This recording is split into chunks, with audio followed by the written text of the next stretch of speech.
মৰিচাৰ ঠাৰি আলু আৰু বগা সৰিয়হৰ সৈতে এটা ধুনীয়া একদম সোৱাদ লগা ৰেচিপি।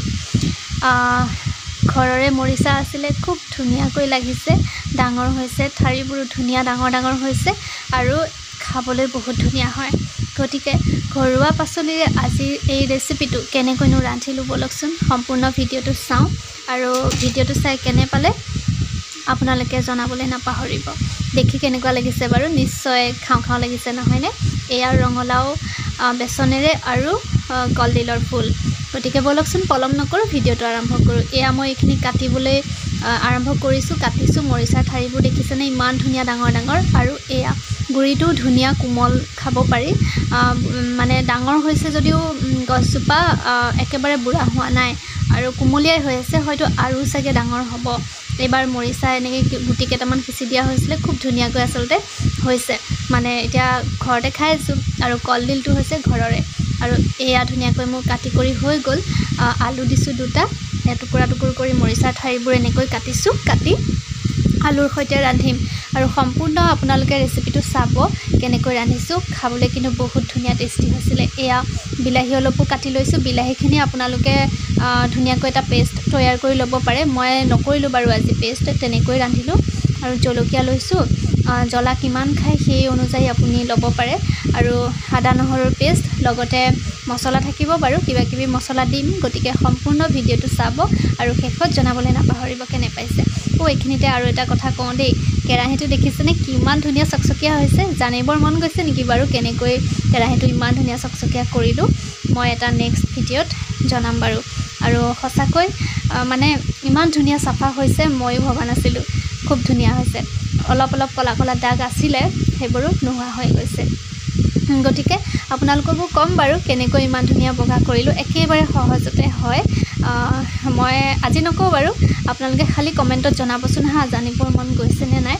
আৰু এয়া এতিয়া এইখিনি মই বিলাহীখিনি প্ৰথমতে ধুনীয়াকৈ ভাজি লৈছোঁ। তাতে মছলা, ৰংগুড়া, নিমখ, জলকীয়া সকলোখিনি দি দিছোঁ আৰু আদা নহৰু পেষ্টখিনিও দি পেলাই একদম প্ৰথমতে এইখিনি মই ধুনীয়াকৈ ভাজি ল'ম। আৰু ভালদৰে এইখিনি ভাজা যোৱাৰ পিছতহে যিখিনি আলু আৰু মৰিচা কাটি থৈছিলোঁ সেইখিনি দিম। অকণমান মিঠি গুটি দিলোঁ কেইটামান, এইটো চফ গুটি হয় আৰু চফ গুটি ভাজি লৈ অকণমান গুড়া কৰিও দিব পাৰি। মই কিন্তু আজি গোটাই দিছোঁ, গোটাই দিলেও ভাল লাগে খাবলৈ। গুড়া কৰি দিলে কিন্তু গোন্ধ এটা ওলাই বহুত ধুনীয়া। আজি কিন্তু তেনেকৈ কৰা নহ'লে গোটা কৰিয়ে দি দিলোঁ। মিঠি গুটিও গোটাই দিয়া যায় বাৰু, মিঠি গুটি দি পেলাই সকলোখিনি ধুনীয়াকৈ এতিয়া ভাজি লৈছোঁ ভালদৰে। এইখিনি ভাজোঁতে কিছু সময়টো লাগিব নহয়নে? অকণমান ঢাকোন মাৰিও দিম। এইখিনি হৈ গৈছে ভাজা, বিলাহী মছলা সকলোখিনি ধুনীয়াকৈ হৈ গৈছে ভাজি লোৱা। তাৰপিছতে এতিয়া ইয়াতে আলু আৰু মৰিচাখিনি দি দিছোঁ। আৰু এই বিলাহীৰ ভাজাখিনিৰ লগত খুব ধুনীয়াকৈ বহুত বেছি সময় এনেকৈ ভাজিব লাগিব।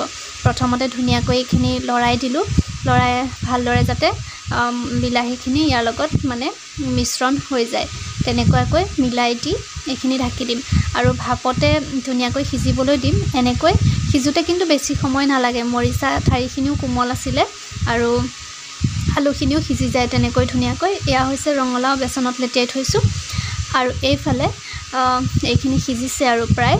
চাব আপুনি লাহে লাহে হেতাখনেৰে চাব সিজিছেনে নাই। আলুখিনিও এনেকৈ তেলতে আৰু মৰিচাখিনিও তেলতে ভালদৰে সিজিবলৈ দিব। অলপ সিজাৰ পিছতহে অকণমান পানী দিম, বেছি পানী নিদিওঁ বাৰু। এতিয়া শেষত দিছোঁ অকণমান সৰিয়হৰ পেষ্ট, এয়া বগা সৰিয়হৰ পেষ্ট হয়। ধুনীয়াকৈ এটা বগা সৰিয়হ অকণমান পানী মিলাই দি দিছোঁ। এইখিনি দিও কিছু সময় ভাজি ল'ম। তাৰপিছত এয়া চাওকচোন ধুনীয়াকৈ মানে বস্তুখিনি সিজি গৈছে, আলু আৰু মৰিচা একদম ধুনীয়াকৈ সিজি গৈছে। এতিয়া পানী মাত্ৰ সৰু বাতিটোৰে এবাতি দিছোঁ। বহুত বেছি পানী দিলে বেয়া লাগিব খাবলৈ, সেইকাৰণে একদম অকণমান পানী দিছোঁ আৰু এই পানীখিনি দি কিছু সময় ঢাকি দিম। এয়া চাওক, পানী বেছিকৈ দিব নালাগে, তেতিয়াহে সোৱাদটো থাকিব। আৰু মৰিচা শাকটো এনেও অকণমান ঠাৰিটো, পাতখিনি বাৰু ভালেই লাগে, ঠাৰিটো অকণমান মানে পানী পানী নিচিনা নহয়নে বাৰু? সেইকাৰণে আমি যদি পানী বেছি দি দিওঁ তেতিয়াহ'লে খাবলৈ সোৱাদটো নোহোৱা হৈ যায়। সেইকাৰণে মই এনেকৈ ৰাখিছোঁ। কেনেকুৱা লাগিছে বাৰু জনাবচোন। আৰু ভিডিঅ'টো আচলতে কালিৰে আছিলে, মই আজি এডিট কৰিব সময় পোৱা নাছিলোঁ, আজিহে আপলোড কৰিলোঁ।